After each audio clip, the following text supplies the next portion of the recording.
자, 이번 이 시간부터는요, 우리 이제 회계 처리를 어떻게 잘할 수 있을까라는 공부를 좀 한번 해보도록 할게요. 자, 첫 번째 시간은 그냥 제가 개요에 대해서 잠깐 설명을 좀 하고 일반초표 입력부터 공부를 좀 하도록 할게요. 자, 우리 회계 처리 대상은요, 이미 우리가 그 재무회계 총론 시간에 공부를 했지만 자산 부채에 영향을 묻혀야 됩니다. 어떤 거래가 발생했을 때 자산이 감소하거나 또는 자산이 증가하거나 부채가 감소하거나 또는 부채가 증가하거나 이러한 사항들이 발생을 했을 때 그때 회계 처리를 할 수가 있을 거고, 그리고 자산의 증감 또는 부채의 증감이 신뢰성 있게 측정이 가능해야 됩니다. 그 금액이 신뢰성 있게 측정이 가능해야 됩니다. 얼마로 하지? 이렇게 되면 안 되는 겁니다. 아셨죠? 이렇게 돼야지 회계 처리를 할 수 있고요. 회계 처리를 잘하려면 우리 거래의 이중성 있죠. 자, 원인과 결과. 자, 자산이 감소했는데 그 원인을 보니까 비용을 지출했구나. 이런 식으로 그 이중성에 대해서 우리가 잘 알고 있어야 되고, 그리고 거래가 8요소라는 게 있는데 이게 어떻게 구성이 되어 있는지를 조금 잘 알아야지 회계 처리를 잘 할 수가 있습니다. 자산은 차변에 등장하게 되면 우리가 자산이 증가했구나라고 인식을 합니다. 그리고 비용도 차변에 등장할 때 비용이 발생했구나라고 알 수가 있습니다. 자, 대변에 증가할 때는요. 대변에 등장할 때는 부채가 증가했거나 또는 자본이 증가했거나 또는 수익이 발생했을 때 그때 대변에 등장하는 겁니다. 자, 만약에 반대로 자산이 감소했으면 대변에, 그리고 비용이 취소되었으면 대변에, 수익이 취소되었으면 차변에, 이런 식으로 이루어집니다. 이거를 우리 거래의 8요소라고 이야기합니다. 자, 그런데 이러한 눈금선 있죠. 이런 눈금선과의 관계는 발생을 하지 않는 그러한 관계입니다. 이것을 하나하나씩 하다 보면 이렇게 제가 교재에다가 수록을 해놨는데요. 자산이 증가하고 자산이 감소하는 거래가 이런 것들입니다.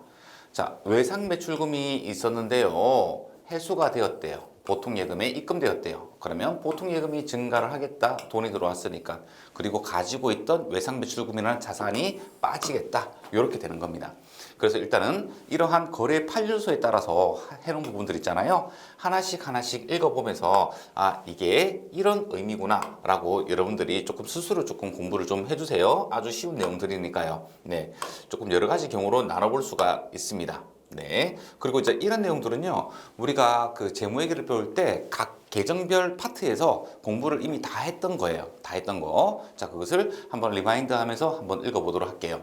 자, 그리고 회계 처리를 할 때는요, 우리가 크게 유형을 두 가지로 나눌 수가 있어요. 자, 대금을 지급하는 유형부터 조금 살펴보도록 하는데요. 자, 만약에 자산이 취득하거나 비용이 발생했다면 차변에 계정 과목이 등장할 겁니다. 아셨죠? 그리고 대변에는요, 지급하는 수단이나 그 내용들이 나올 거예요.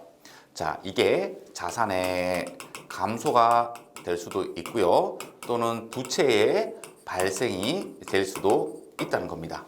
그래서 이게 결과, 원인 이렇게 될 수도 있다는 거죠. 자산이 감소했네? 그 원인은 비용이 발생했구나.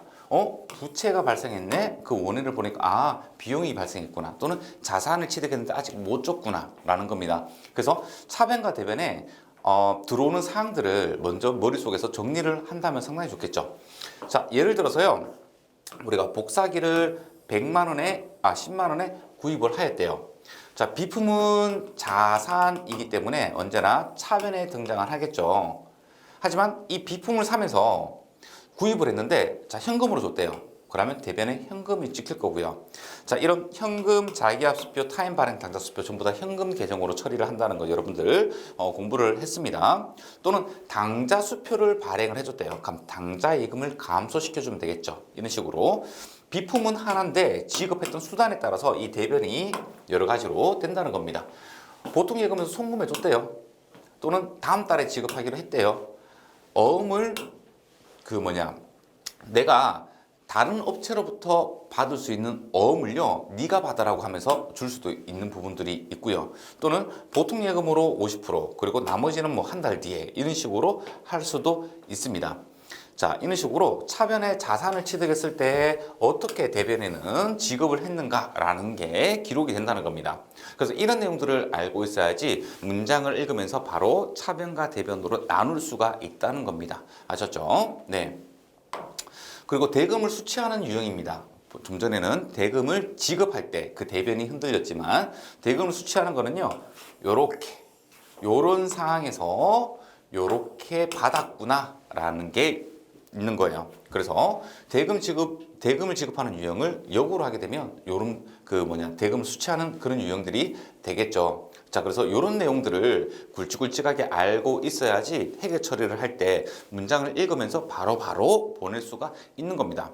이제부터는 저랑 임팩트 있게 우리가 어떻게 회계 처리를 잘 하는지에 대해서 공부를 할 거고요. 언제나 우리가 지금 이론 공부하고 예제 문제 공부하고 지금 회계 처리까지 공부하는 거잖아요. 이 세 개가 한 몸입니다.